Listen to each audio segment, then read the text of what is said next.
Hello, everyone. Welcome to Feedstuffs 365. Joining us today to talk about antibiotic usage in livestock production is Dr. Barbara Brustaert, Global Project Lead, Antibiotic Reduction at Trouw Nutrition. Welcome, Barbara. So nice to have you with us today. Thank you, Sarah.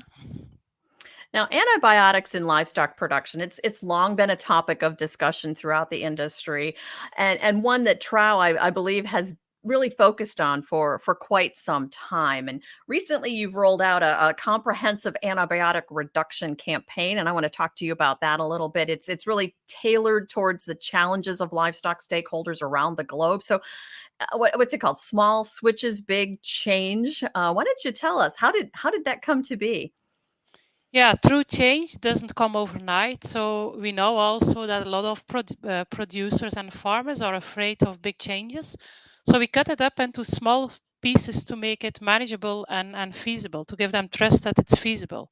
So if you make like a small switches for then a big change in antibiotic, step by step. So by doing small improvements, we can really reach the antibiotic reduction to make it feasible. And it's I understand it's very a holistic kind of campaign and something that's very customizable to each farm or each type of operation. What exactly how does that work? Yeah, what we usually do, we have to customize it first to the market condition, to the species, of course, but also to what the customer wants. And all conditions are different. It can be even different next year than this year. So really you have to look in the entire value chain, starting from breeders or sows or even grandparents to the slaughterhouse, where are the critical points, what can we improve, and we do that based on side raw material quality. Also, so it even can go to the level of treating raw materials at the harbor if we see it has a bad influence on the health of the animals, and on antibiotic reduction. On farm operations, really look, yeah, we can make the best feed we can, but if the animals can have no access to it or no easy access, it will also not help. So also the farm management is very important, and of course also biosecurity. And then also on the level of health, and we know there are a lot of immunosuppressive diseases and cause also the increase of bacterial diseases, and there's also antibiotic use. So it's really important we take, first of all, we take the entire value chain from the beginning, from A to Z, from the beginning to the end, but also on feed, farm, and health. And for that, because there are different expertises needed, we can count on a global pool of experts we have in our company, and global, but also in different countries, because it's all different expertises that are needed for each one of them. So when you said it depends on what the producer wants, does that mean what their goal is in terms of perhaps reducing antibiotic usage by a certain level, or if they want to maintain a certain production, efficiency or performance? And how do you gauge what that level is or what that goal is? Yeah, that's a very important question, because, yeah, for some people, antibiotic reduction means simply respecting the withdrawal times, respecting the legal requirements. While in another country, like specifically in the US, antibiotic free means no antibiotics at all, and even without ionophores. So it's really important to have a good understanding of what the customer wants and to speak the same language. So that is really, really crucial before you can even go to an assessment and further than in running to a program. So there's 5 defined steps to the small switches, big change campaign. Walk us through those if you can. Yeah, as you can see, we have 5 different steps. We first start with the profile of the customer. So what is indeed the goal of the customer, and in what timeline? Sometimes we have to to adapt these expectations, to set the right expectations. Sometimes customers want too much in a too short time. So we try to make it realistic with the info we have at that moment, and really try to understand, what do you want? What means antibiotic free? Means it without residues, or means it no antibiotics, even not for treatment at the entire swine or broiler production, or does it mean in the entire production chain? So that is first very important to really understand what do you want. Do you want to go to a niche market to gain more money from it? Or do you simply want to export? And what is the goal? Why do you want it? Where do you see yourself in 3 years' time? And what is the reason you want to reduce this antibiotic? So that is the first step. Very important to understand that part. Then the second thing we do, we assess the whole operation from A to Z. As I already explained, feed farm health. Usually we start on the farm, on the swine farm or on the broiler farm, for example. We look what are the difficulties or the challenges there. And once we see there is, we understand, for example, we see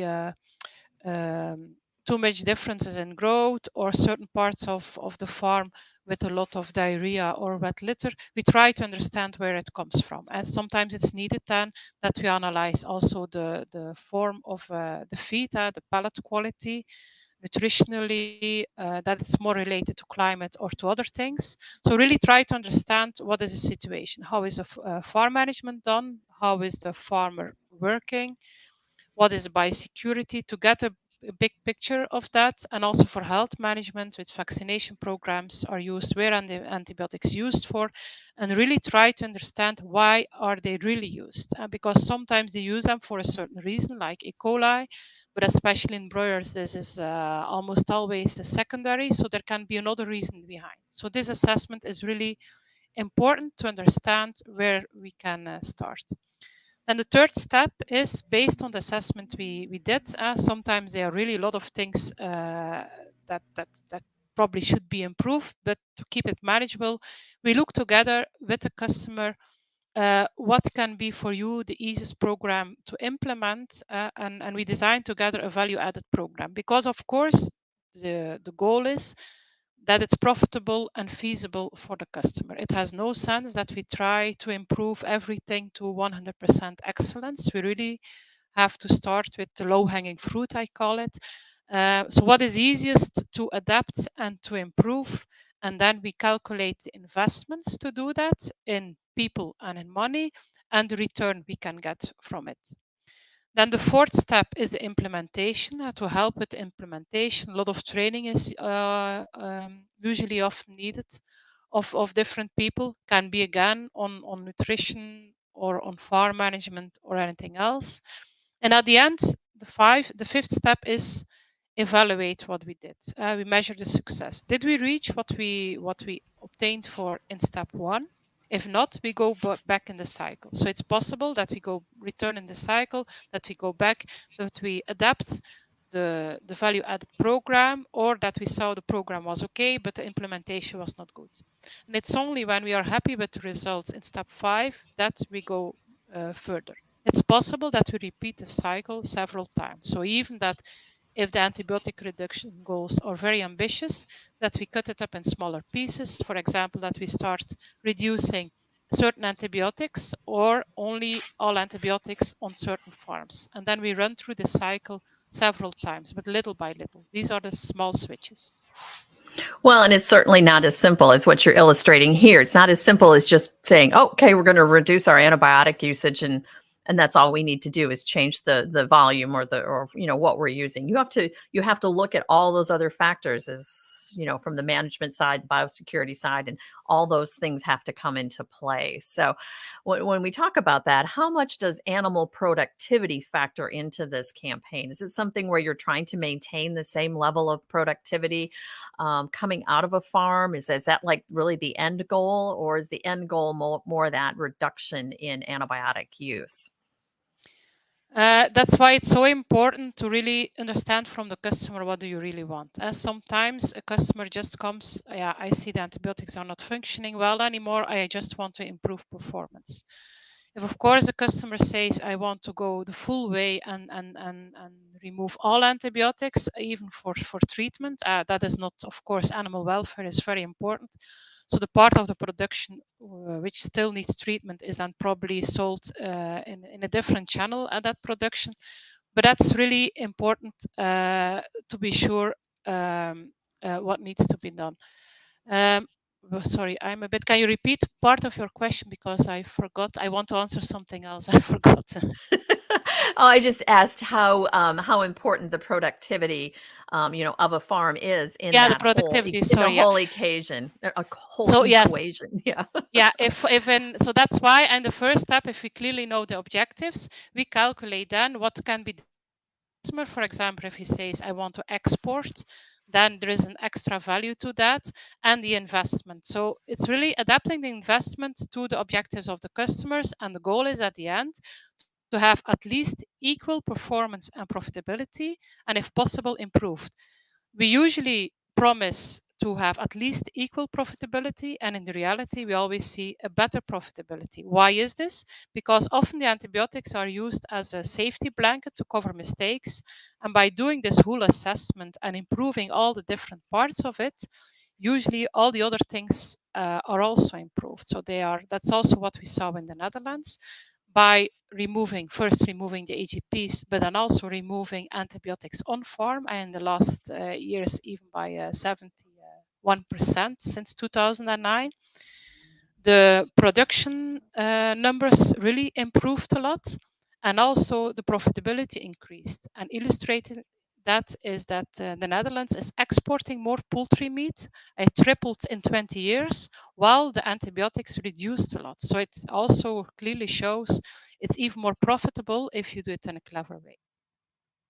And AGPs have been banned in the European Union since I think it was like 2006. So how have they adapted? What are some of the observations kind of overall that have been made as a result of the ban? Yeah, at that moment I was working already 3 years for Trouw Nutrition, so I experienced also that switch.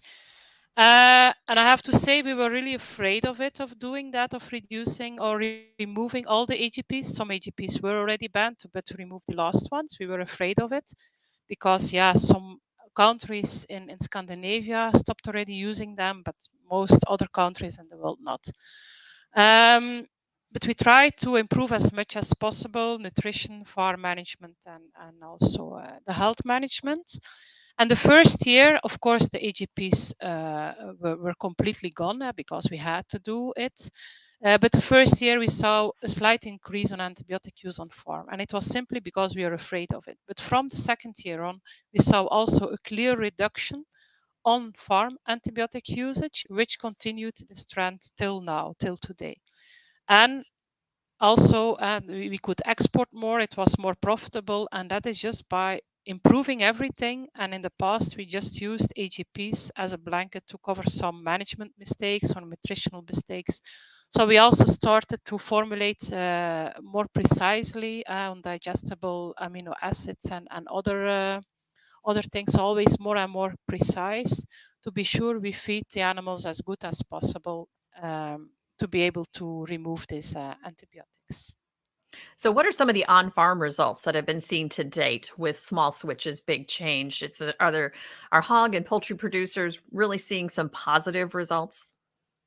Yeah, they clearly see positive results both on performance effects, so reduced mortality, improved feed conversion ratio, but also of the producers producing without antibiotics at the integrators then. They also could increase their market share because they could also market it in a way or export more or market it in a different brand. So not only on performance of the animals themselves, it was a big improvement, but also on increasing share.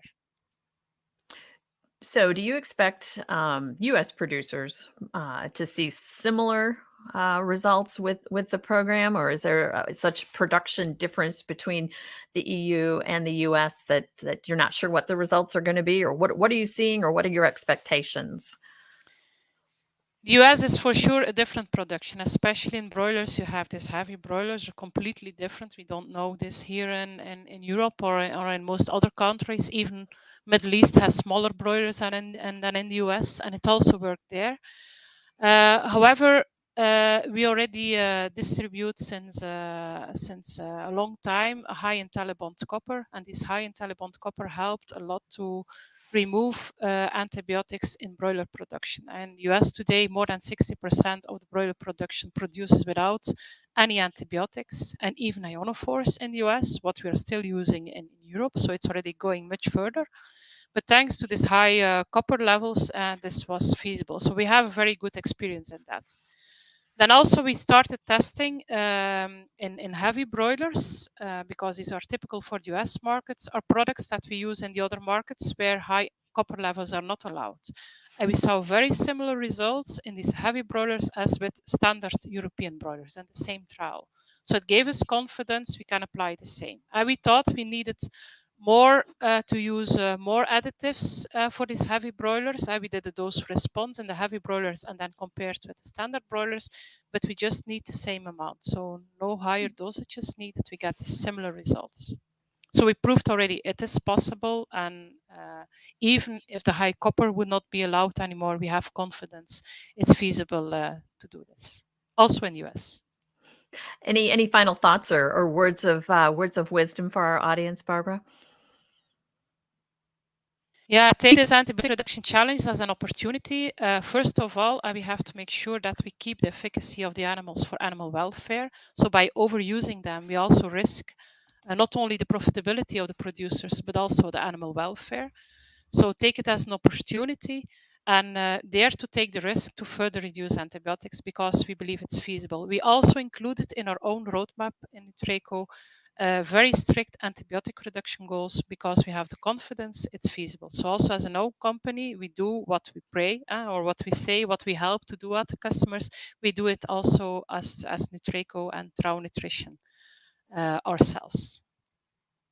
Very good. Our thanks to you, Barbara, for joining us today and sharing your insight and talking to us about the new campaign. Dr. Barbara Brustaert, Trouw Nutrition, thank you so much. We appreciate you all being with us today as well. Until next time, for Feedstuffs 365, I'm Sarah Muirhead.